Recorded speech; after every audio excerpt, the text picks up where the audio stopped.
Air signs, tignan natin kung ano po ang mensahe para sa'yo ngayong araw. Keep in mind po na ito ay general reading lamang. So, hindi po lahat ay makaka-relate. So, be open-minded. Sa mga hindi pa po nakasubscribe dito sa ating channel, please subscribe na po kayo and palike na din po ng ating video. At sa mga nais naman pong mag-avail ng ating private readings, ng ating Evil Eye Amulet, ng ating Tears Bracelet, makikita nyo po yung link sa description box. Tarot Intentions by Aliana Reyes. Okay, check natin. Mensahe po natin, Spirit Guide. We have Dust It Off. Yan, may mga bagay kayo dito na parang sa walang bahala nyo na lamang. Air signs. Ayan, hindi pa talaga significant or hindi ba relevant yung mga bagay na to. Tignan natin, meron kayo dito. Yung iba sa inyo, pwedeng you dust it off talaga. Baka meron po dito, nagtatanggal talaga kayo ng mga alikabok sa bahay. Baka meron dito, nagge-general cleaning kayo. We have investments. Investments made will have positive results that will bring prosperity. Invest wisely. Okay. So, pwedeng may mga alok sa inyo dito, may mga inaalok sa inyo, air signs na alam ninyo na hindi naman mag-grow yung mga inaalok na yon. Kaya, pwede pong pinagsasawalang bahala nyo na lang yung mga bagay na yon. Okay. So, tignan pa po natin ano pa yung mensahe para sa'yo.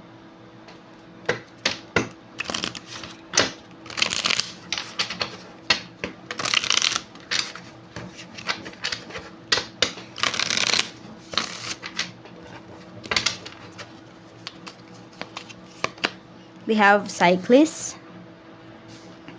Meron tayo ditong gratitude. Meron tayo ditong well-being. Ayan po. So, yung iba po sa inyo, nagpapasalamat kayo kasi healthy pa rin talaga kayo. Air signs hanggang ngayon. Ayan po, betting may mga resulta kayo na hinintay. May mga resulta kayo na may mga lab test kayo na pinagawa. So, pwede po na, alam mo yun, nasa okay na okay po yung inyong yung mga resulta ba. Ano yan, parang pabor po sa inyo.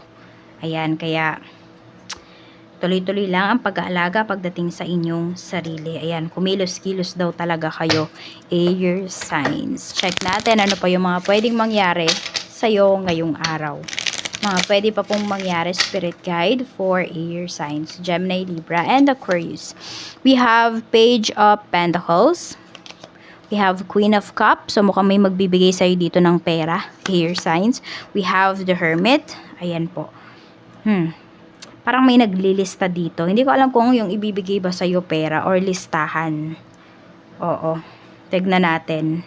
Or meron pang nagre-review dito. May magta-take ba ng exam? So, pwede ngayon pa lang nagre-review na yung iba sa inyo. Tignan po natin ano pa yung mensahe, Spirit Guide.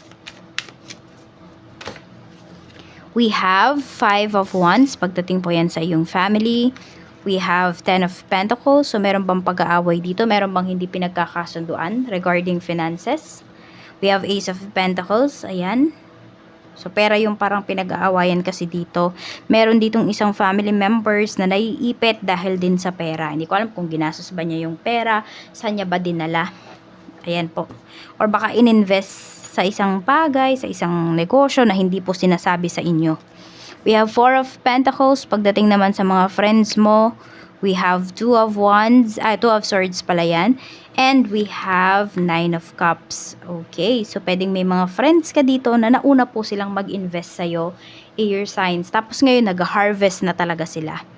Yan o, may mga hina-harvest na sila dito ng mga investments po nila, makakita nila sa investment. So, yung iba po sa inyo, nai-inspire kayo dito sa mga friends ninyo. Or the other way around, pwede naman na kayo po yung maka-influence pagdating sa inyong mga kaibigan. Sa love life mo naman, we have Page of Wands. Meron tayo ditong The Empress. Okay, so pwedeng may nagpaplano na ba dito na magkaroon ng baby? 10 of Cups, yung iba po sa inyo, ayan. Pwede po talaga na mangyari na ito. So, may celebration tayo dito. Meron ding ikakasal. Baka mag-propose sa iyo yung person mo, air signs. Pero meron ding sinasabi po dito na, ayan, pwedeng ito baby shower, gender reveal, yan po yung pinapakita. So, pwedeng may celebration. So, happy naman po kayo pagdating sa inyong love life. Ayan, 2 of Cups. Diba, nagkakaintindihan kayo ng person mo, or kung sino man to, baka merong bago dito na kinakausap ka, 'di ba? Meron kang kausap, meron kang talking stage, air sign. So yung tao naman na yon, nakikita ko naman ay mabait po 'yan at saka totoo talaga siya sa iyo. So yung iba po dito, pwedeng single mom or single dad po kayo. Kaya siguro medyo naiilang yung iba sa inyo. Naiilang yung iba sa inyo kasi, yun, parang naiisip nyo, seryoso kaya talaga siya sa akin or hindi. Tignan po natin pagdating naman sa kaperahan. Sa kaperahan naman, we have 6 of Wands. Tapos, meron tayo ditong King of Wands. At mayroon po tayo ditong Wheel of Fortune. Ayan o, ang ganda ng kaperahan po ninyo, air signs.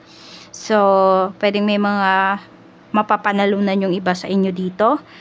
So, growing talaga yung finances po ninyo. Yun yung pinapakita. Bakit siya growing? Kasi nag-e-effort po kayo dito. Uma-action po kayo. Hindi po yan lumalago nang wala kayong ginagawa talaga. Or the first step, hindi ninyo ginawa. Okay yung money ninyo dito. Kung tumatayaman po kayo sa kung saan man, ayan, pwedeng manalo kayo ngayong araw na to. We have the Magician, 6 of Swords, and meron tayo ditong Ace of Cups. Okay, may offer sa'yo dito, air signs. Malayuan yung mga pinapakita dito na offer sa'yo pagdating sa trabaho. Ayan, pero nasa sa inyo na lang yan kung ito ba ay i-accept po ninyo or hindi. Kung kayo naman ay merong bagong trabaho, medyo ma-overwhelm kayo sa mga gagawin po ninyo ngayong araw. Ma-overwhelm kayo yet makaka-focus naman po kayo. At saka pinapakita naman dito na, ayun, smooth nyo lang naman magagawa yung inyong trabaho. Ibig sabihin, talagang mag-focus naman kayo dito sa work ninyo. Kahit na medyo nagugulat kayo sa inyong mga trabaho. Tignan po natin pagdating naman po sa negosyo. Kamusta naman po ang negosyo? We have Death card. Meron ba dito bago lang po yung inyong negosyo? We have Queen of Wands. And we have 10 of Swords. Medyo mag-iingat kayo kasi pwedeng maloko kayo dito. Ayan o. Kasi nga yung iba sa inyo, sabi ko nga baka meron dito bago pa lang kayo sa pagnenegosyo. So may mga tao dito na pwedeng i-take advantage po kayo. Yan, kasi syempre isipin nila ay wala pa yang masyadong alam pagdating sa pagnenegosyo, bago pa lang yan. Kaya mag-iingat po kayo. Pwede rin naman, ayan, kung may mga transactions kayo dito, you make sure na yan po ay may mga resibo talaga.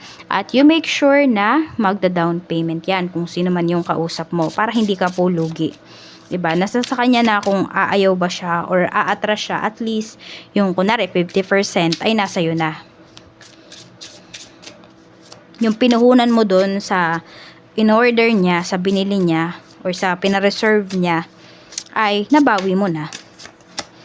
I want to take care of you the way you've always taken care of me. So, yan. May naglalambing ba sa'yo dito ngayong araw? Air signs.